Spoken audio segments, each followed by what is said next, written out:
Mr. Sriramulu sir from Maths Department to address the gathering. With a big round of applause, let us welcome sir onto the dais.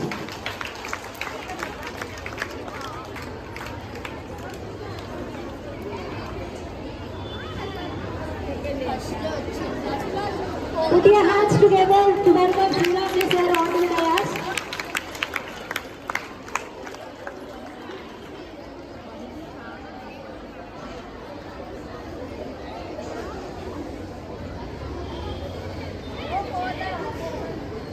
Good evening. Good evening for all, my dear.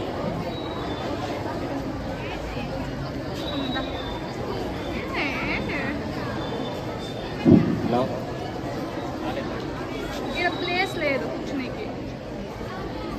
Hello. Good morning to everybody. Respected Principal Sir, Iswarai Sir, Basred Sir, my dear colleagues, lecturers, my dear parents. ఈరోజు మనం hello my dear ఈరోజు మనం parents రావడానికి main కారణం ఏమంటే మనకి ప్రతి ఈ కాలేజ్ జాయిన్ అంటే ప్రతి విద్యార్థులు కూడా మనకి పేరెంట్స్కి ప్లస్ లెక్చరర్స్కి వీటి మధ్య మనకి రిలేషన్షిప్ అనేది మీకు ఐడియా ఉండాలి. సో దానికోసం మనం కండక్ట్ చేసామది.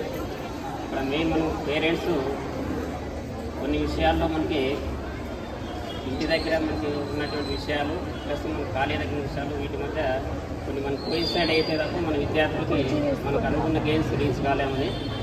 బట్ ముఖ్యంగా మనము ఇంటికి వెళ్ళిన తర్వాత మన పేరెంట్స్ మీకు వాళ్ళ యొక్క ఒపీనియన్స్ అంటే ఇంటికి వెళ్ళిన తర్వాత కొంచెంసేపు మన హోంవర్క్ కానీ లేదంటే ఏమేమి ఇక్కడ క్లాసెస్లో ఏమేమి సిలబస్ జరిగాయి తర్వాత వాటికి మనకి ఎక్స్ప్లెయిన్ చేస్తుందంటే మనకి ఈరోజు మనం ఏమేమి నేర్చుకున్నాం ఏమన్నా మనకి డౌట్స్ ఉన్నా కూడా కొన్ని సబ్జెక్ట్స్ అక్కడక్కడ అర్థం కాకపోతున్నాం. అర్థం కానినట్టు ఏ సబ్జెక్ట్ అయితే మనకి కన్సల్ట్ సబ్జెక్ట్ అర్థం కాలేదో ఒకసారి స్టూడెంట్స్ కూడా కంపల్సరీ వాళ్ళకి ఇన్ఫార్మ్ చేయాలి. పేరెంట్స్కి ఇన్ఫార్మ్ చేసిన తర్వాత మీకు ఫలానా సబ్జెక్ట్ అర్థం కాలేదనుకోండి కంపల్సరీ మనం కాలేజ్కి మీరు కన్సల్ట్ అయ్యి ప్రిన్సిపల్ సార్ గారితో ఫలానా సబ్జెక్టు మా అమ్మాయికి అర్థం కావట్లేదని కంపల్సరీ మనం ఇంటిమేషన్ చేయాలి. ఇంటిమేషన్ చేసినప్పుడు దాని తగ్గట్టు మన అమ్మాయి పర్సనల్గా మనకి ఆఫీస్ రూమ్ పిలిపించి కానీ మీతో కన్సల్ట్ అయ్యి మీట్ అయ్యి దానికి ఎక్కడ ఏ కాన్సెప్ట్ అర్థం కాలేదని చెప్పి మనకి ఈవినింగ్ మనకి కంపల్సరీ ఏ టాపిక్స్లో అయితే మనకు అర్థం కాలేదో వాటికి కంపల్సరీ మనం స్టడీ అవర్స్ ఉంటాయి. ప్రతి సబ్జెక్టు కన్సల్ట్ స్టడీ అవర్స్లో మార్నింగ్ 5 to 5:40 దాకా స్టడీ అవర్స్ ఉంటాయి. సో ఆ టైంలో మనకి ఏ లెక్చరర్స్ కూడా ప్రతి లెక్చరర్స్ మీకు అందుబాటులో ఉంటారు. కాబట్టి మనకి ఏ సబ్జెక్ట్ కూడా ఏదైనా ఫర్దర్ అర్థం కాకుండా కూడా ఆ స్టడీ అవర్స్లో మనకి కంపల్సరీ డౌట్ క్లాస్లో వేసుకోవచ్చు. కాబట్టి మీరు స్టడీ అవర్స్ కూడా పేరెంట్స్ దయచేసి చాలా వరకు ఈవినింగ్ మనకి 5 o'clock క్లాసింగ్ టైమ్స్ అయిపోయిన తర్వాత స్టడీ అవర్స్ కంపల్సరీ ఉండడానికి మీరు కూడా పేరెంట్స్ కోఆపరేట్ చేయాలి. కోఆపరేట్ చేసినట్లయితే ఏమైనా డౌట్స్ ఉన్నా కూడా కంపల్సరీ క్లాస్ చేస్తారు. కాబట్టి మీకు ముఖ్యంగా మనకి ఏ సబ్జెక్టులు అయితే వీక్ ఉన్నాయో ఆ సబ్జెక్ట్ని కంపల్సరీ మనం రికమెండ్ చేస్తాము.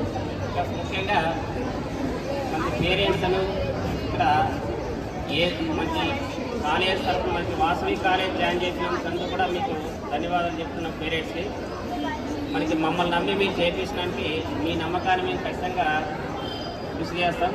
మీరు అమ్మాయి మనకి ప్రతి స్టూడెంట్స్ కూడా మనకు ఒక గెయిన్ అనేది ఉండాలి.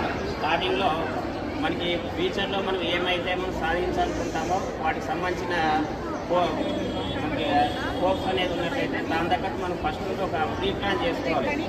ప్రీ ప్లాన్ చేసుకొని ఫస్ట్ నుండి మనం అనుకున్న గోల్ రీచ్ అయితే ఆ రీచ్ అయ్యేదాకా మనం మనకి ఒక టార్గెట్ చేసుకొని ఆ టార్గెట్ ప్రకారం మనము ప్రీ ప్లాన్గా ప్రిపేర్ కావాలి. ప్రిపేర్ అయినట్లయితే ఇవన్నీ కాంపిటీషన్ తీసుకోండి. ఇప్పుడు మనకి ఇంటర్మీడియట్ ఫస్ట్ ఇయర్ జాయిన్ అయిన తర్వాత మనకి ఎంసెట్ కానీ జేఈఈ మెయిన్స్ కానీ మనం ఈ రెండింటిలో ఏదో ఒకటి కంపల్సరీ టార్గెట్ అని పెట్టుకుంటాం. మరి ఎంసెట్